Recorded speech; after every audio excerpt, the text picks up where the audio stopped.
Hello everyone, this is Dr. Kriti Jajani. Welcome back to my YouTube channel Speedy Dentistry.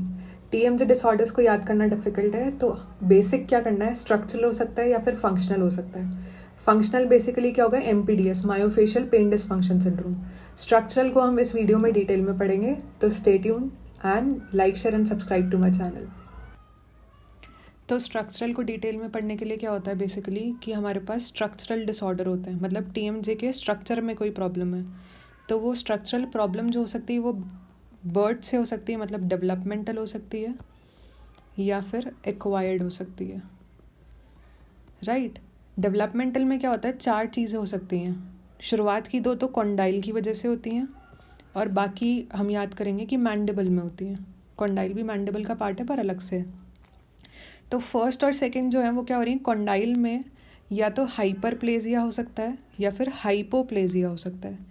वैसे ही Hemy mandibular जो ये है, इन दोनों में क्या होगा, हेमी मैंडिबुलर इलोंगेशन हो सकता है या फिर हाइपरप्लेजिया हो सकता है. अब हम आ जाते हैं एक्वायर्ड पे. एक्वायर्ड में क्या होता है, हमें से याद कैसे, मैंने इसमें 4 ग्रुप्स बनाए हैं. ठीक है. पहला ग्रुप तो कहता है कि आर्थराइटिस हो गया है. अब आर्थराइटिस में भी क्या है, 5 अलग चीज़ें हैं. या तो र्यूमेटाइड आर्थराइटिस हुआ है, सपरेटिव आर्थराइटिस हुआ है मतलब पस के फॉर्मेशन की वजह से, ऑस्टियो आर्थराइटिस हुआ है, ट्रोमैटिक आर्थराइटिस हुआ है या फिर सोरियाटिक आर्थराइटिस हुआ है. ठीक है. तो ये हमारे आर्थराइटिस के कॉजेज़ हो सकते हैं, rheumatic, suppurative, osteoarthritis, traumatic arthritis या फिर सोरियाटिक आर्थराइटिस. नेक्स्ट हमारे पास आता है कि ये इन्फेक्शन या फिर कोई मेटाबॉलिक कॉज की वजह से हो सकता है. तो इन्फेक्शस डिजीज़ में क्या आएगा, TB या सिफिलिस की वजह से हो सकता है. और मेटाबॉलिक में क्या आएगा हमारे पास कि गाउट की वजह से हो सकता है. राइट. अब आता है हमारे पास ट्रॉमा. ट्रॉमा में फिर से क्या है, हमारे पास 5 हैं. ये हो गए 5, ये हो गए 2, ये फिर से 5 और नेक्स्ट में भी 2 होंगे. ट्रॉमा में 5 क्या हो सकते हैं, या तो कॉन्डाइल में फ्रैक्चर हो सकता है या फिर डिसलोकेशन हो सकता है कॉन्डाइल का, या फिर ट्रॉमा के बाद एनकाइलोसिस हो सकता है TMJ में, या फिर डिस्क डीअरेंजमेंट हो सकता है, और 5वां क्या हो सकता है, एनकाइलोजिंग स्पॉन्डिलाइटिस हो सकता है. तो क्या क्या होगा, condylar fracture, dislocation, ankylosis, disc displacement and ankylosing spondylitis. फिर वापस से 2 हमारे पास क्या आते हैं.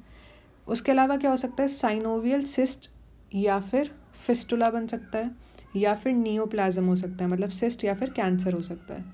तो इसका कंक्लूजन क्या हो गया, जो TMJ डिसऑर्डर्स हैं वो क्या हो सकते हैं, स्ट्रक्चरल हो सकते हैं या फिर फंक्शनल हो सकते हैं. फंक्शनल हमने स्टार्टिंग ऑफ वीडियो में ही पढ़ा, उसमें क्या आ जाएगा, MPDS myofascial pain dysfunction syndrome. Structural में हमने पढ़ा डेवलपमेंटल हो सकता है या फिर एक्वायर्ड हो सकता है. डेवलपमेंटल में हमारे पास 4 आएंगे, 2 शुरुआत के कॉन्डाइल की वजह से और फिर हेमी मैंडिबुलर है. Condyle hyperplasia, hypoplasia, hyperplasia, hypoplasia. Acquired में हमारे पास आएंगे 4, 5, 2, 5, 2.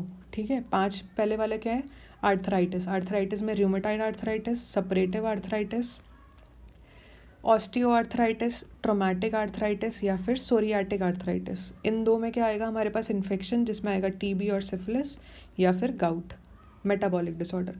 फिर 5 में क्या आएगा, कॉन्डाइल में फ्रैक्चर हो सकता है या फिर डिसलोकेशन हो सकता है. ट्रॉमा के बाद एनकाइलोसिस हो सकता है, और क्या हो सकता है, इंटरनल डिस्क डिरेंजमेंट हो सकता है या फिर एनकाइलोजिंग स्पॉन्डिलाइटिस हो सकता है. लास्ट 2 में क्या हो सकता है, ये सिस्ट और फिस्टुला में डेवलप हो सकता है, मतलब TMJ डिसऑर्डर सिस्ट और फिस्टुला की वजह से हो सकता है या फिर कैंसर हो सकता है. अब वो बेनाइन और मेलिग्नेंट कोई सा भी हो सकता है. तो एक क्लासिफिकेशन तो ये हो गया. दूसरा क्लासिफिकेशन क्या कहता है कि ये इंट्रेंसिक डिसऑर्डर हो सकता है या फिर एक्सट्रेंसिक. इंट्रेंसिक मतलब विद इन द जॉइंट है और एक्सट्रेंसिक मतलब आउटसाइड है. तो आउटसाइड में फिर से क्या आ जाता है, MP. वहाँ पे MPDS आ रहा था, यहाँ पे MP आता है. M से क्या होता है कि मैस्टिकेटरी मसल में प्रॉब्लम है. तो मसल में या तो इन्फ्लेमेशन हो सकता है या फिर स्पैज़म हो सकता है. और दूसरा इसमें आता है P से क्या आता है कि प्रॉब्लम है किसकी वजह से, एक्सट्रेंसिक ट्रॉमा की वजह से.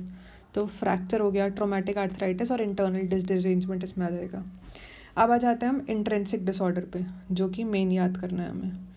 इंट्रेंसिक डिसऑर्डर जो कि हमने उस क्लासिफिकेशन पे 5-2 से करे, वही यहाँ पे कैसे हम याद करेंगे, टीना और A 2 बार है और डेवलप.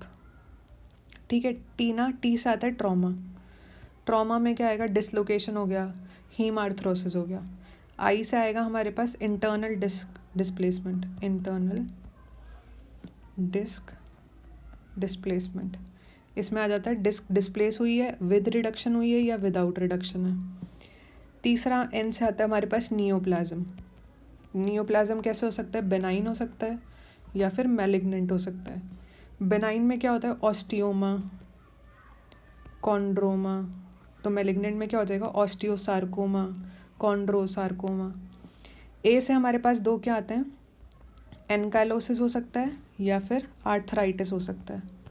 लास्ट हम आ जाते हैं डेवलपमेंट पे। तो डेवलपमेंटल वाले में हमने पढ़ाई था, तो इसमें इस क्लासिफिकेशन के हिसाब से क्या होता है, एप्लेजिया मतलब एब्सेंट हो जाए, हाइपोप्लेजिया मतलब कम बने, हाइपरप्लेजिया मतलब ज़्यादा बने, या फिर बाइफिड हो जाए मतलब कॉन्डाइल बाइफिड हो गया। तो ये हमारे क्लासिफिकेशन हो गए। इसको सम अप कर देते हैं। पहला क्लासिफिकेशन कहता है टीएमजे डिसऑर्डर जो है वो स्ट्रक्चरल हो सकते हैं या फिर फंक्शनल हो सकते हैं। स्ट्रक्चरल में डेवलपमेंटल हो सकते हैं या फिर एक्वायर्ड हो सकते हैं। डेवलपमेंटल वाले में हमें दो याद करने हैं, कॉन्डाइल और हेमी मैंडिबुलर। एक्वायर्ड में हमें 5-2-5-2 का रूल लगाना है। ठीक है, 5 जो शुरुआत के 5 हैं उनमें क्या है, आर्थराइटिस है, फिर इसमें इन्फेक्शन और दूसरा मेटाबॉलिक डिसऑर्डर है। इस 5 में हमारा ट्रॉमा है और इसमें सिस्ट और कैंसर है। ठीक है, दूसरा क्लासिफिकेशन हमारा टीएमजे डिसऑर्डर का क्या कहता है कि ये इंट्रेंसिक हो सकता है या एक्सट्रेंसिक हो सकता है।